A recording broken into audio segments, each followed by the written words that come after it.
మేము 100% రుణమాఫీ చేసినామని చెప్పేసి చెప్పుకోరు అప్పట్లో. ఇప్పుడు లేదు ఆ మాట. ఆ రుణమాఫీ ఎప్పుడు డిసెంబర్ 9వ తేదీనే చేస్తామని చెప్పారు.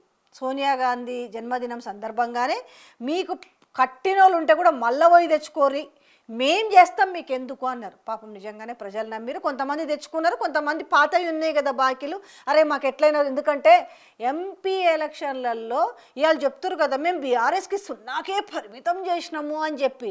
మీకెట్లొచ్చినాయో చెప్పురు కనీసం. ఆ సస్తు బతికి కనపడ్డ దేవుడి మీదల్లా ప్రమాణాలు చేసి కనపడ్డ దేవుడి మీదల్లా ఒట్లేస్తే కానీ ఆ 8 సీట్లు రాల. అది మీ మనసాక్షికి కూడా తెలుసు. అయితే ఇప్పుడు ఏం చెప్పారు ఆ రోజు? అందరికీ చేస్తామని చెప్పారు కదా. పాపం ఎంతమంది చేసిరు? వీళ్ళు చెప్పిన ప్రకారము 30,000 కోట్లు మేము రుణమాఫీకి కేటాయిస్తున్నాము, ఈ 30,000 కోట్లు అయితే మ్యాక్సిమం కొంతమందికి రీచ్ అవుతుంది అని చెప్పారు. వీళ్ళు చెప్పిన లెక్కలు ఎంత ఉన్నాయి? మేము 21,000 కోట్ల రుణమాఫీ చేసినామని చెప్పారు. నాకు తెలిసి 50% ప్రజలకు కూడా రైతులకు కూడా రుణమాఫీ అవ్వలేదు. ఇది ఈ వార్త చూసిన వాళ్ళు ఎవరైనా కూడా మీరు కామెంట్ రూపంలో తెలియజేయచ్చు. ఇంకా దీనికి బలమైన ఆధారం చెప్పినా వీళ్ళు కొట్టి పారేస్తున్నారు కదా.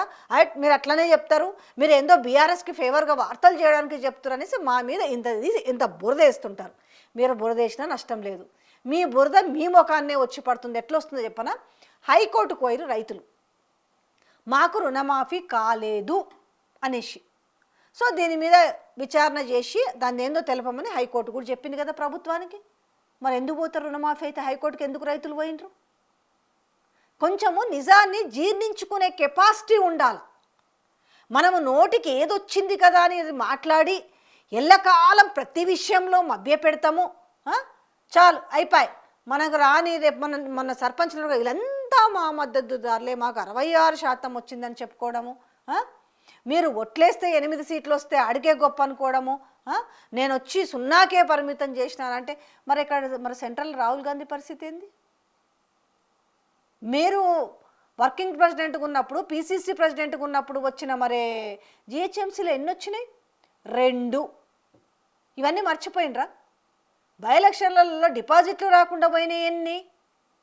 భలే గమ్మత్తుగా ఉంటుంది. వీళ్ళు గతం మర్చిపోతారా? వీళ్ళు లేకపోతే బీఆర్ఎస్ వర్కింగ్ ప్రెసిడెంట్గా చెప్పినట్టుగా వీళ్ళు అపరిచితుల్లో కాసేపు రాము కాసేపు రెమో అవుతారా? అంతే కదా. ఇవాళ ఏం సమాధానం చెప్తారు ఒక్కరన్నా బయటకు వచ్చి? దీని గురించి డిబేట్లలో ఒక్కరు నోరు తెరవరు.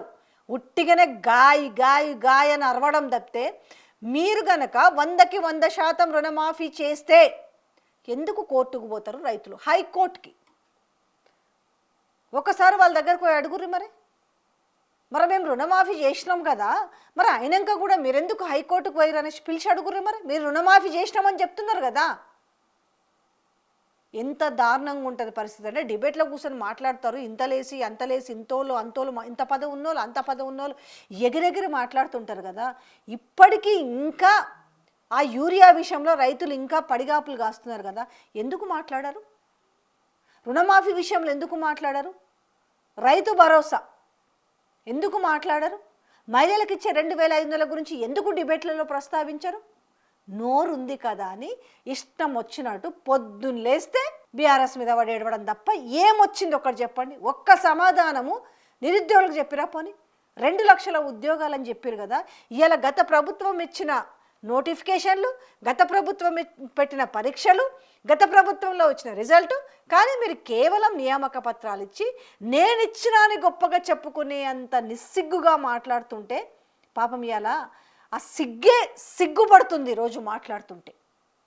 ఎందుకంటే ఇంత కఠినంగా మాట్లాడితే చాలా ఇబ్బందిగా ఉండొచ్చు, కానీ ఇవాళ తెలంగాణ ప్రజలు ఏ విధంగా బాధపడుతున్నారు అన్న సోయి మర్చిపోయి మీ దాంట్లో మీకే పడక ఒకరి మీద ఒకరు బురదలేసుకుంటూ, ఒకరి మీద ఒకరిని నీచంగా బదనాం చేసుకుంటూ, ఫలానా ఐఏఎస్ అధికారితో ఇదట అని చెప్పి వార్తలు చేయించుకునే నికృష్టులు మీరే, కానీ బదనాం మాత్రం ఉట్టోని బలి చేస్తుంటారు.